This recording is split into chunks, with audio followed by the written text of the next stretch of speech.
Good morning. So we're on to the ladder stitch square in the apple green. Now I really like this one, partly because it lays flat immediately and partly because I love the difference in texture. You've got this going across this way and then this going downwards, and it's so uniform.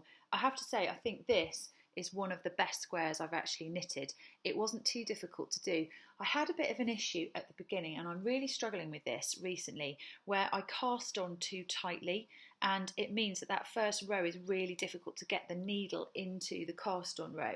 And I was talking to someone about this the other day, and they said, well, just for the first one, just try a slightly bigger needle, so a size 5 needle just for the first row, and then you can start putting it back onto the size 4s once you've got going. So I did this, and I was a little bit worried because I thought, well, that's going to be quite unsightly at the bottom, but remember we have to sew them all together.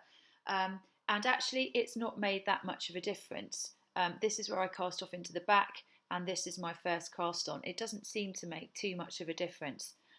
So that's a little tip. If you're struggling to get going on your first row after you've cast on in a slightly bigger needle, and then you'll find that that is easier to do once you've got into the pattern. So this is a great one for texture. Again, we're going to have some lovely textures. I was just putting that one with that one. Look at that. I mean, it's going to look like a real hodgepodge blanket, but that's the nature of these blankets. And boy, my blanket's going to tell a story because we've been going for quite some time now. I think this is about square 66, something like that.